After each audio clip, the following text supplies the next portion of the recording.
What's up, Conference USA fans? Welcome into another episode of CUSA Insider, the official podcast of Conference USA. I'm your host, Sarah Rudolph, and we have a lot of stuff to talk about today. We're going to talk some men's hoops. We're going to talk some women's hoops. We're going to talk some softball because that's right. Softball is just 2 weeks away, and we released our 2025 preseason awards and poll today, so we've got a lot to talk about. And since we are talking about softball today, he couldn't stay away for long. We have on the show today Josh Yonis. He's back. He's joined us again. Couldn't keep me away. No, I just couldn't keep you away. So it's a basketball show, but like I said, we're talking about some softball today too. So happy to have you on to talk all about this. You're no stranger to Conference USA basketball, as you covered a lot of it on the men's side last year. I'm the men's hoops SID alum. Yes. So we are definitely going to get into those things. But before we do, as always, got to go over a couple of housekeeping things. So please be sure that you are following us on social media at CUSA Insider Pod. If you are currently watching the show right now, then you have found us on YouTube. Please go and subscribe to that page so that you get notified when we post a new episode. But if you are still with our audio-only crew, you can find us on Apple Podcasts,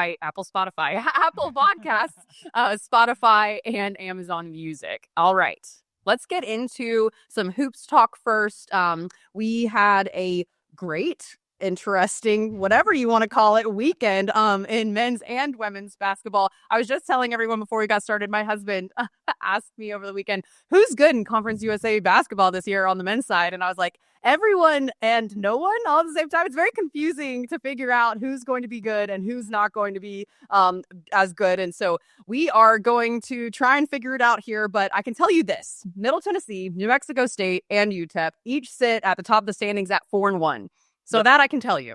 Yeah. For sure. Yeah, and I've had similar conversations. I had a couple trips last week where I was around a lot of fellow conference SIDs, and we're just kind of talking about random stuff. And they're, who's good for in basketball this year? And I was just like, women. It's always Middle Tennessee is always the perennial favorite and everything. And I was like, on the men's side, I was like, all cliches aside, I was like, I think any of the 10 teams that are going to the tournament could make a run and win the tournament. And we're just gonna be blessed with being on press row and watching all of the chaos ensue. But yes, we have a trio of teams kind of in the driver's seat right now with the three teams that you just mentioned. And then you have three win teams right behind them on their tail. About them either. Yeah, so it's all just kind of a mixed bag there at the top. According to KenPom, CUSA is 9th out of the 31 Division I conferences in League Net. So it's not just, a bunch of bad teams beating up on each other. These are good teams that are beating up on each other a little bit.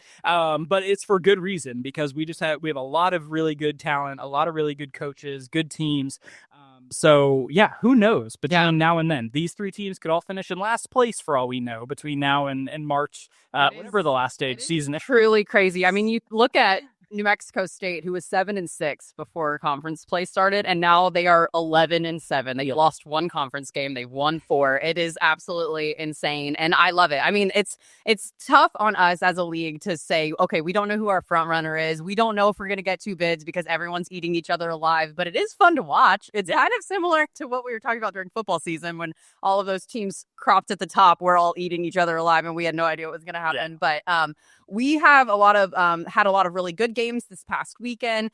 Some games that were good for some more than others, obviously. But we are looking forward to seeing what it comes out of this week's game as well. But UTEP, I want to talk about them first. Coming off a 2-0 road trip at Liberty, at FIU, they are winners of 9 of their last 10. So they have a 9-game win streak going on. Really good stuff for them. And then we had a buzzer beater at the end of that Liberty game to give Liberty their 3rd conference loss and another UTEP win. Ahmad Bynum clutch he was clutch in both wins, but scoring that last second basket with just under 3 seconds to go. They beat Liberty 72-70. So that was a good one. And Miners defense ranked number one, first in the country in turnovers forced per game with 17.78. So, and steals per game. I forgot about that one with 11 per game. So UTEP minor defense coming out and firing on all cylinders. And I'm excited to see what they can do going into the rest of the season, because they were my pick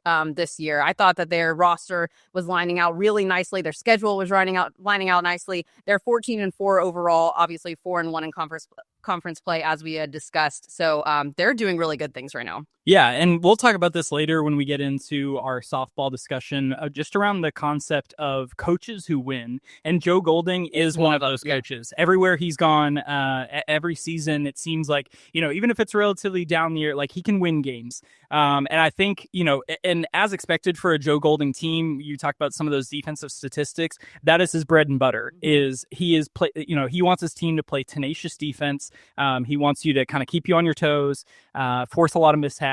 So I'm not surprised by that at all. And I think that they will continue to bolster those numbers as they run through all the teams in the league. Yeah. And I think an important thing, just as we talk about what's going to separate a team as we get closer to the tournament, UTEP was in that title game last year. So for those guys that are on this team that were on the team last year, when you step into that building knowing that you were capable of making a run last year, there's just that little extra edge, a little extra confidence when you go in there, because they came in as I believe they were either 4 or 5 seed last year, and again made it to that title game, upset a few teams on their way to that matchup.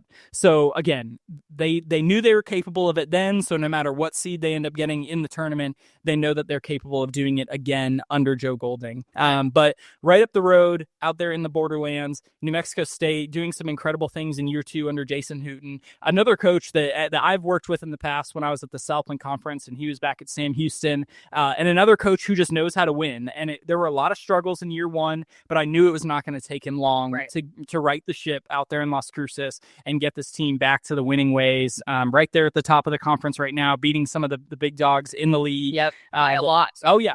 They can score. And again, so yeah, the kind of dichotomy of these two teams where it's like you've got a UTEP team that leans on its defense, wins based on, forcing a lot of mistakes. And then a New Mexico State team that says, we don't care how many points you score, we're going to score more. We're, and it seems like a lot of their wins have been, they've been in the 80s, 90s, even for some games. So they will score in droves. Coming up this weekend, they both have a pair of home games, which if you know anything about those teams, they are great at home because they draw huge crowds. So excited to see both of those games. But those 2 games are against Kennesaw State and Jacksonville State. So they'll do a flip. So let me look at it here. Let's see. Kennesaw State will play New Mexico State tonight. Jacksonville State will play UTEP tonight, and then they'll flip. So Jacksonville State will play New Mexico State on Saturday. Kennesaw State will play UTEP on Saturday. But those teams, those are they're both coming off of 2-0 weeks. Exactly. 3-2. Those are those 3-win teams you were talking about that are just behind them. So anything can happen. Yeah. Set for a big swing here this weekend against those teams. I mean, I can guarantee they were practicing, for facing these 2 incredible defenses all week in practice, because you have to play at your A game, not only because of the talent you're facing on these 2 teams, but again, going back to the environments in those 2 arenas is incredible. And, I don't know that they'll have the 11 or 12,000 that they have in the stadiums when UTEP and New Mexico State play each other. Right. But they are both at the top in terms of average attendance. So it'll be loud. They'll be right on top of you, trying to get in your head a little bit. So good luck to the Owls and the Gamecocks this week out on that one. But, they're the 2 teams that are the lone unbeatens at home. So they're used to having to get it done at home. But now you got to go into some really tough environments and still manage to win games, which, as we know, is incredibly hard in this league this year. Absolutely. And we had Kennesaw State's Adrian Woolley on earlier this year, but Braden Liu became the 3rd Owl freshman to win CUSA Freshman of the Week this season. They start 3 freshmen in their lineup. So going into a big weekend, like what we were talking about with big crowds, we'll see how they fare. But you talk about New Mexico State, that team scoring a lot of points. Kennesaw State scores a lot of points as well.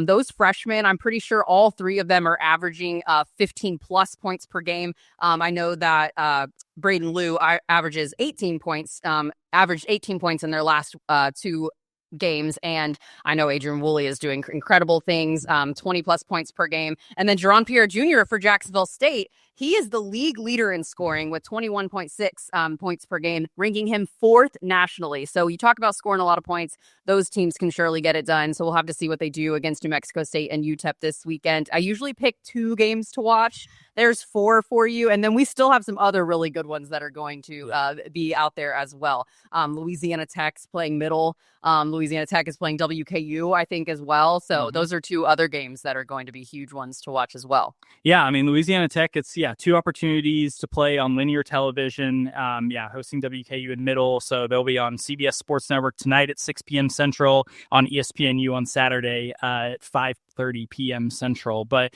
going back to the youth of this Kennesaw team, I mean, I think I joked with our men's basketball SID, Eric Jones. I was like, we just need to rename the Freshman of the Week award the Adrian Woolley Award, because he has won 6 of them. And I didn't count how many we've given away, but that is most of them. That is the majority of the awards that he's won. Putting up insane numbers, 18.4 points per game, shooting 51.6% from the field, which is eye-popping for someone, who's not a center, right? Like, if you're not a big man just putting up high percentage shots, and you have a rate that high, and then 5.1 rebounds a game, 3.4 assists. So I think if we had to guess right now who our freshman of the year is going to be, probably, if it's not him, it's probably going to be a Kennesaw State Owl. But Woolley putting an incredible year together. Just a really talented, 6'5" guard, a big, big kid. Those are the kind of guys that you see on Power 4 rosters. So, praying that they keep a lot of those guys in house, and because the future is definitely bright there in Kennesaw. But let's shift gears to women's hoops. Let's do it. A huge, monumental upset this past weekend. And really, it wasn't that the upset was that big, because WKU is still an incredibly good program. Just moved to 4-2 in league play with a win early on in minutes, right before we started recording. But just with them beating Middle Tennessee, snapping a 33-game Conference USA win streak is just insane. And funny enough, do you remember who they began that win streak against? WKU in 2023. So I liked how I was reading their recap again, and they had literally said how fitting it was that the Lady Toppers are the ones who ended it. So, and a rivalry too. So that can happen. Weight to it well in those games. But so with that loss and Liberty winning over the weekend as well, they move into sole possession of first place. Again, after that big game in the 100 Miles of Hate rivalry, women's standings are looking a lot like the men's standings, which is weird, because we were just talking about how if someone asked us about the league, it's really it really was kind of the one horse on the women's side, and then we had a lot of teams on the men's side. Right. But the standings look eerily similar, with the Lady Flames at the top at 5-1, 4-1 Middle Tennessee, 4-2 WKU, another 4-win team in La Tech, and then now you have 2 more 3-win teams on their tails. So it's creating quite the logjam there. I know it's early, but there's not a whole lot of separation between the teams at the top half of the standings. It is very true. I know that this is going to be a really interesting season on the women's side as well. I mean, you look at the top 2 right now, Middle and Liberty. That's the matchup from last year's championship game as well. So could we see that again? Who knows? Like we were just saying, the middle of the standings are a little crazy. But I do want to shift over to another team. One of those 3-win teams that's coming up right on everyone's tail is New Mexico State. And they have a young lady on their team who we got to talk to live last week. Jessica Radford took care of that interview for us. Molly Kaiser. Certified baller. Certified baller. Absolutely. She claimed her 2nd consecutive Player of the Week award this week. She had an impressive week. They split their games 1-1 this weekend, but she recorded a total of 59 points in 2 games. 59 points. Scored her 4th 30-point game of the season with 31 points against Liberty. She's averaging 26.6 points in league play. Certified baller, like you said. A full 9.4 points ahead of the next score. I didn't even know that. That's wild. Because I was like, okay, surely there's got to be a little bit of separation, because no one else is scoring like Molly Kaiser is scoring right now. But the next one is averaging 17.2 points per game. So you have a respectable scorer amount between 1 and 2, because 9.4 points per game, yeah, like that's nothing to blink at. But goodness gracious. Yeah, and then she's 8th in Division I in scoring overall. So again, going back to, like, I know we talked about it early on in the year with how strong both the men and women are for Conference USA, and that continues to be the case, because Conference USA, I need to go look this up to see if we're, how many other conferences have a top 10 scorer in both men's and women's basketball. And if there probably are a couple other conferences, it's probably, ACC, SEC, like we're probably right up there with some of the, most talented players in the country. So, yeah, shout out Molly. She's ballin', crazy, but there's another squad though that's got some girls in their team that are doing great as well. We talked about middle a little bit, and they've got this dynamic trio that they're working with through 5 games, 5 conference games. Middle Tennessee's Tamia Scott, 17.2 points per game. Anastasia Boljareva, 16.8 points per game. Jalen Gregory, 13.2 points per game. They're putting up really big numbers. They also, all 3 of them rank in the top 10 in scoring in Conference USA. So I know Middle dropped their game. Their 33-game win streak has been snapped, but they're still a really, really good basketball team, and no one needs to forget it. Yeah, and I certainly don't think that Lady Raider fans feel like the sky is falling after that loss. I mean, I'm sure it hurt a little extra that it was against WKU, but the talent is still there. And not that these games don't matter, but I think that they probably have their eyes set on the run in Huntsville, right?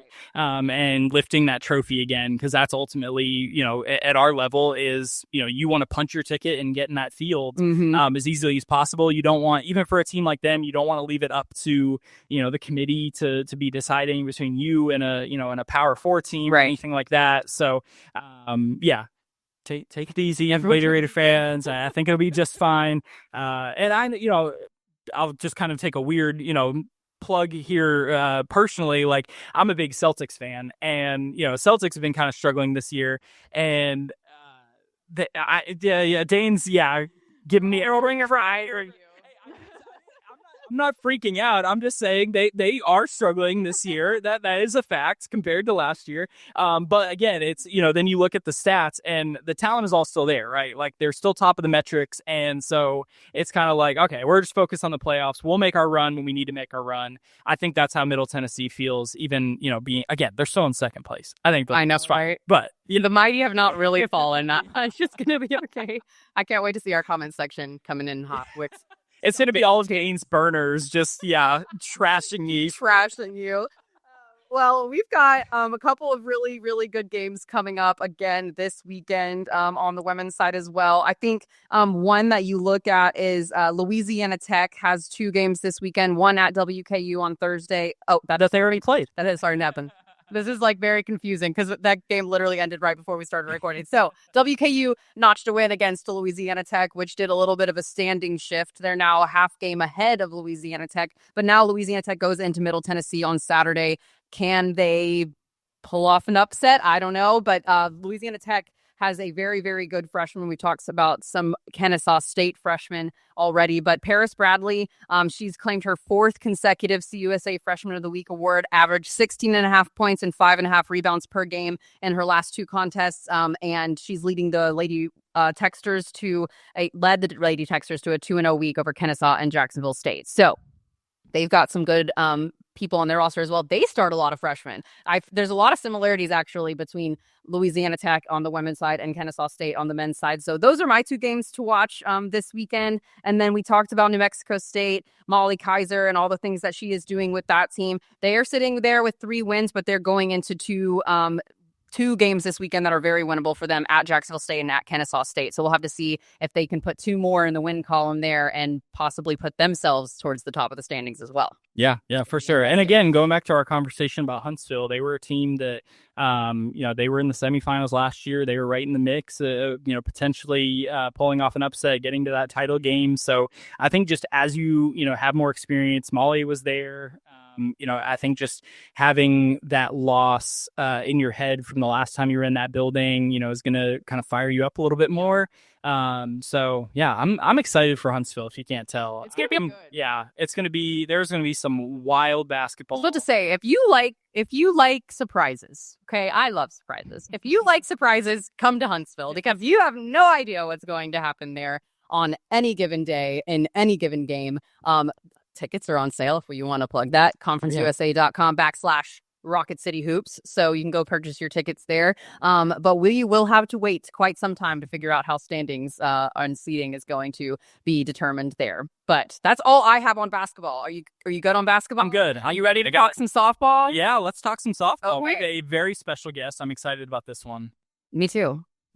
We have Justin McLeod from D1Softball joining us in just a few moments. We got to talk to him a little bit earlier, pre-recorded it, and he was fantastic. What a great guest to have on. He's been covering college softball for 14 years, which is crazy. And we talked to him a little bit about how he got into that. But D1 baseball has been around for a long time. D1 softball is now on the scene and has been for about a year. And he is their associate editor there. And he was great to talk to about all things Conference USA softball. And the reason we have him on today is because our preseason awards got released at noon today. So Josh, take it away.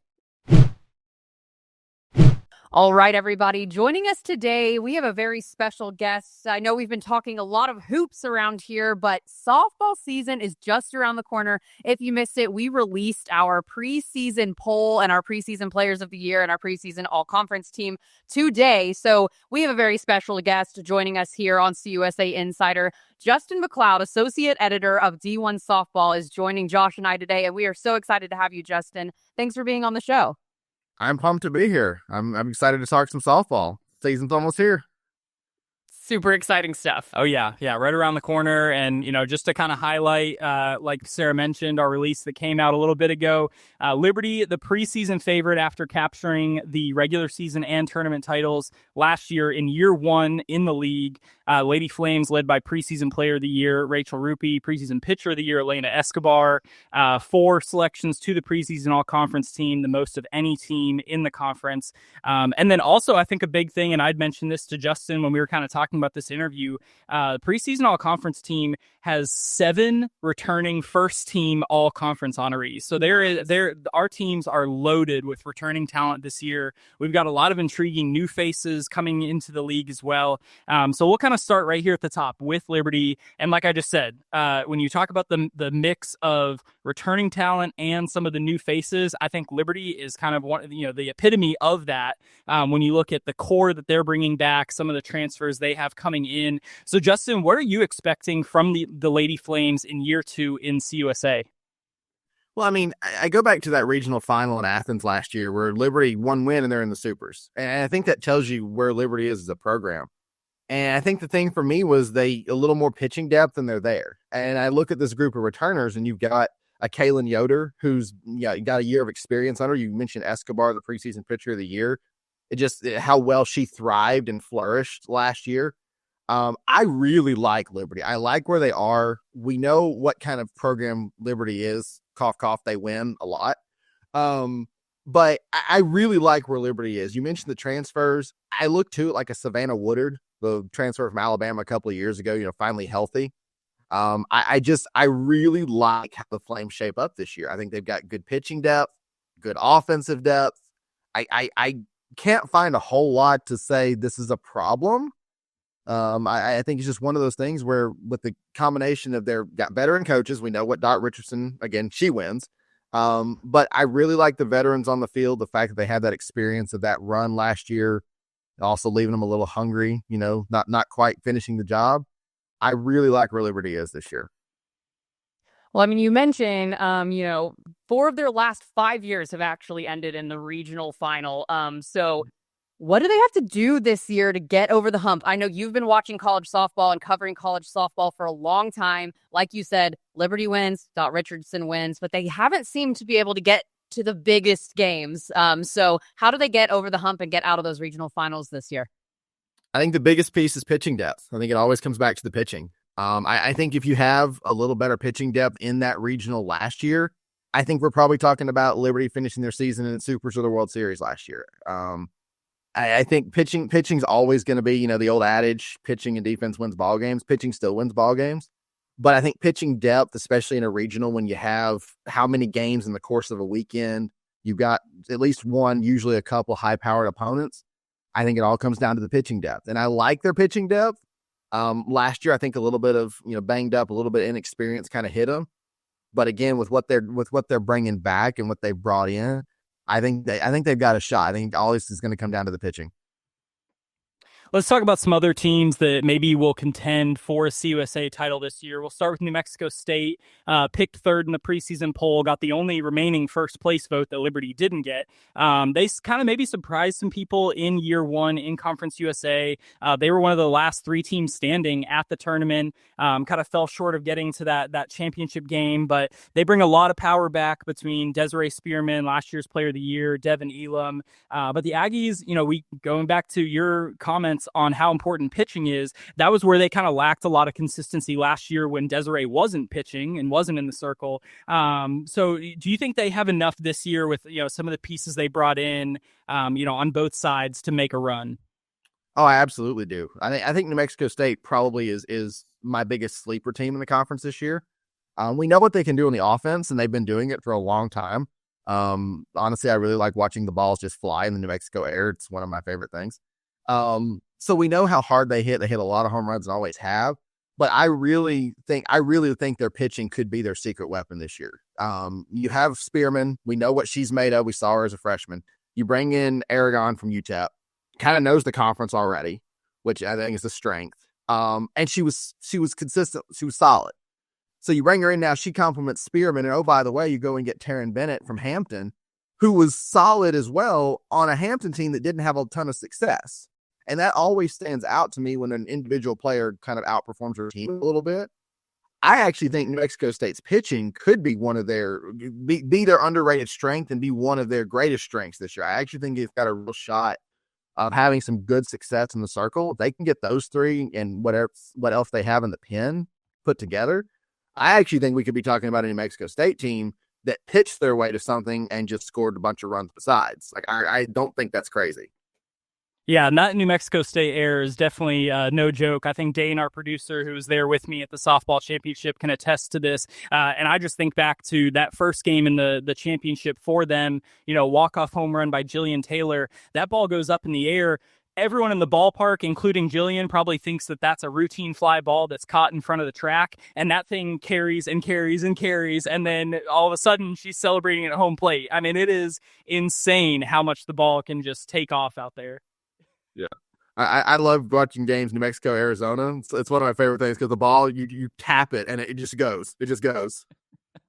It's fun. It's fun out there for sure. Well, I wanted to talk about another team that is obviously picked towards the top of the preseason poll. WKU, huge roster turnover for them this year. They they lost a lot off of last year's roster. They returned 11 underclassmen, one senior going into 2025. Very young team this year. But obviously the other coaches in the league don't doubt for 1 second Amy Tudor's ability to bring up a great squad, picked second in Conference USA going into the preseason. But what do you think it's going to take for WKU to make their mark in the league this year? Such a fresh-faced team. They also host the softball tournament this year for Conference USA, which has some pull. We saw last year in New Mexico State. Yeah. It's always nice to play on your home field. But what does WKU have to do this year to step up and maybe match the quality of the Liberty Flames or the New Mexico State Aggies, who were also so good this past year? I think they have to overcome that youth. I mean, you bring in players because you know what they're made of. But when you have to put a lot of, not pressure, but a lot of expectation, you might say, on a bunch of freshmen, a bunch of young players, sometimes it can go one of a couple of different very drastic ways. I just think they need to overcome that youth. And by that can look a lot of ways. Whether you've got young players who play like upperclassmen, whether you've got, young players who maybe just play their way into spots they otherwise, maybe didn't have at the start of the season, and by conference they're playing in the starting lineup. And that's the biggest thing for me with WKU is, can they overcome that youth? They did lose a lot. I mean, when you graduated Katie Gardner in the circle, that's going to hurt. Like you're going to feel that. Then when you take a Taylor Sanders or TJ Webster, both out of the offense at once, all of a sudden you've got really big shoes to fill in a lot of different spots. You're right. I mean, the coaches clearly have faith, and I think there's a foundation for that because WKU also wins a good chunk. Like they win a good bit. They win at a good cadence. So I think that's fair. It's just for me that might be where my biggest question mark is because WKU does win, but they have so much youth. They have so much that's unproven, and they don't have a huge roster to draw from either. So it's going to be some not necessarily sink or swim, but there's going to be some battling going on, you know. And so I'm curious what WKU is going to be made of. I do think they have a shot. Don't get me wrong, but I think that shot's going to come more from the way the program is set up and just what the level of expectation is there, more than I see they've got a super talented roster, they're kind of thing like that. I think it's going to come more from the program's perceived and those freshmen and those young players kind of step up to meet that if they have success. Justin, when you look at our schedule, so you have Jack State and La Tech in the Rocket City Showcase with a couple of SEC teams in that field. Liberty's playing in the spring games. They're also playing in the Shriners event in Clearwater. La Tech also has another big opportunity at the down in Puerto Vallarta. They play a couple top 10 teams in that one. How important is that type of scheduling for a league like CUSA, who's had the potential to be a multi-bid league in years past and has been not too long ago? So as you look ahead to the postseason field, to the decisions by the committee, how important is that? Oh, it's huge. It's enormously huge. Because the one thing we've seen with the softball committee, especially in the past several years, is they're willing to reward mid-majors. It's not just what Power 4, Power 5, Power 14 can we put in. They're willing to reward the mid-majors who put in the work, who have the resume. So having those resumes is incredibly key. I look at, you mentioned La Tech playing in the Rocket City. I think at the end of the day, I think La Tech plays either 5 or 6 SEC teams this season. We know Liberty being over there playing in Clearwater, but even in their midweeks, they play the Virginia Techs and the Clemsons and the South Carolinas of the world. Like we've seen those teams play those schedules, WKU playing Kentucky and Louisville almost annually, it feels like. Those games matter.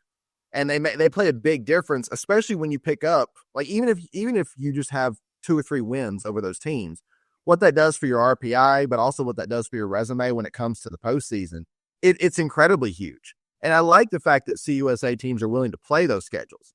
Like, La Tech probably doesn't think they're going to beat 5 or 6 SEC teams in the same season.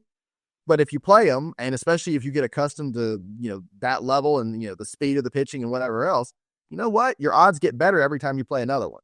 And all of a sudden, maybe you pull off 2 or 3 wins, maybe a couple of wins.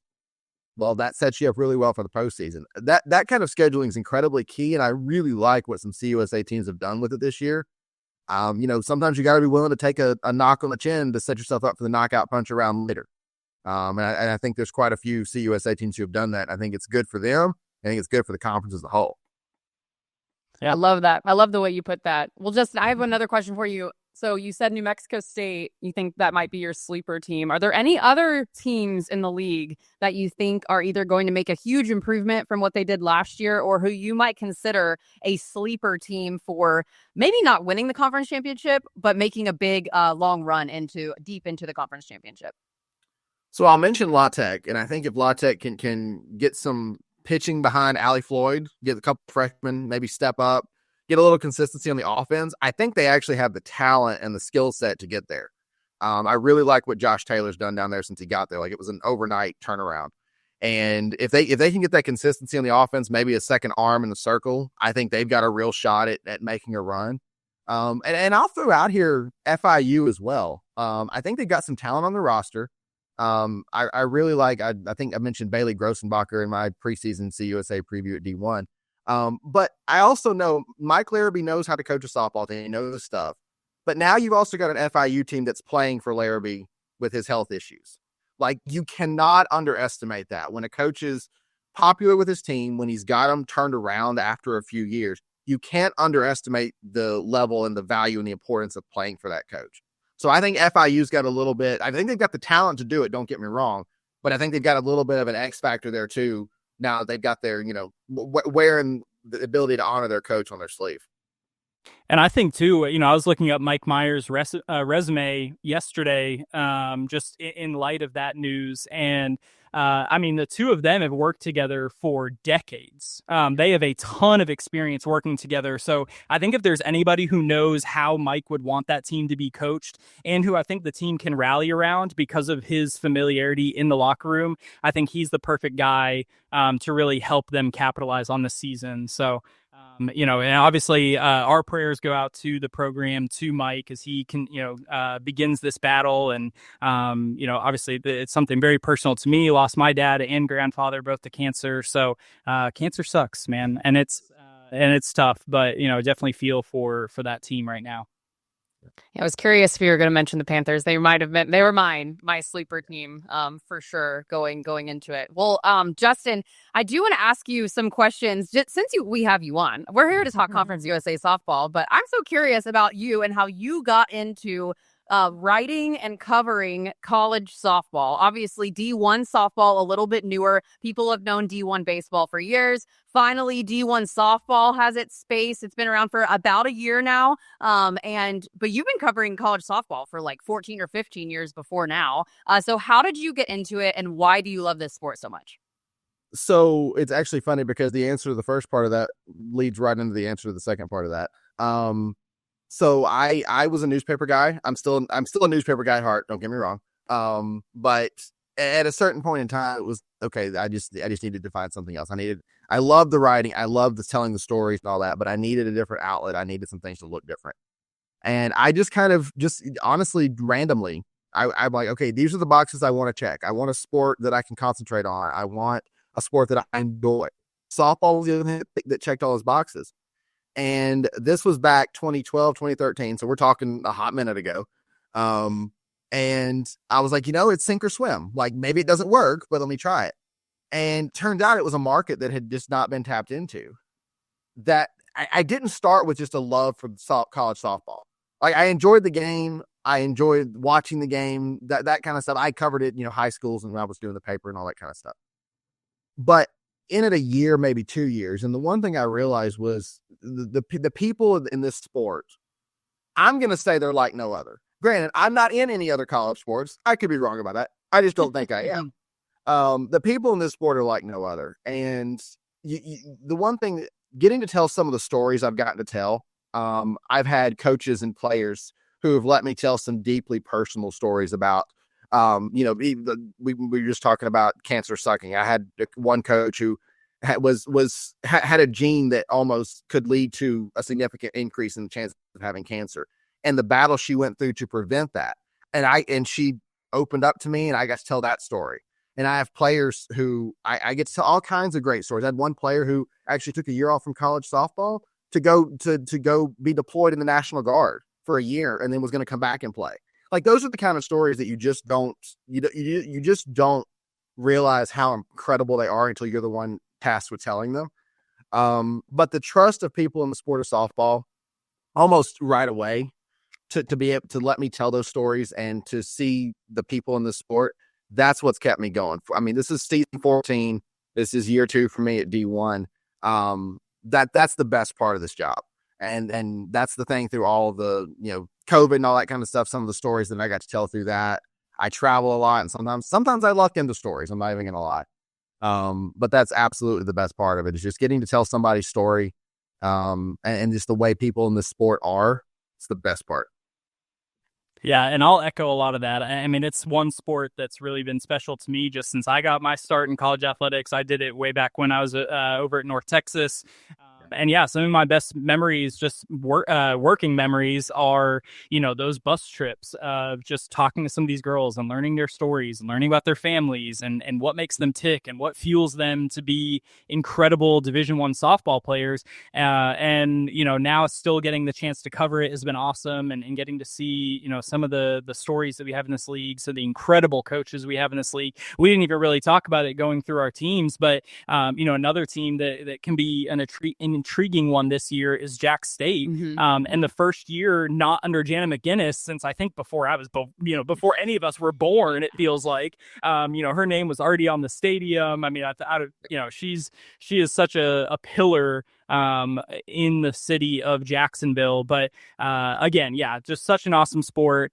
I was just actually at a conference communicators meeting last week at the NCAA convention, and we were going around. The icebreaker was like, what is your favorite sport to cover? And, everyone's saying football, men's basketball, whatever. And I was like, softball. And I was like, and I said, I still get to cover a sport on the diamond, and it's 2 fewer innings.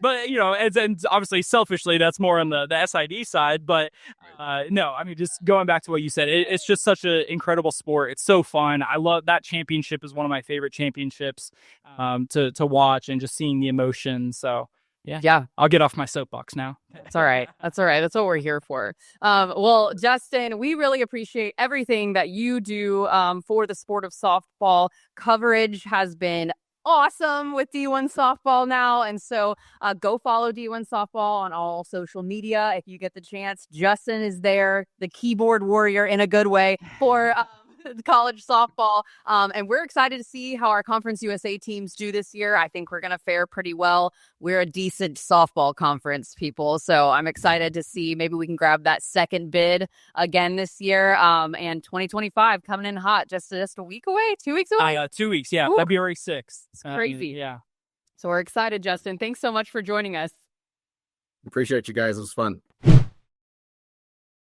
Thank you again to Justin McLeod of D1Softball for joining us here today. We enjoyed our chat with him and are very, very excited to get softball season underway here in just 2 weeks. But we have a lot of men's and women's basketball going on tonight and Saturday, and you can find almost every single one of those games on ESPN+.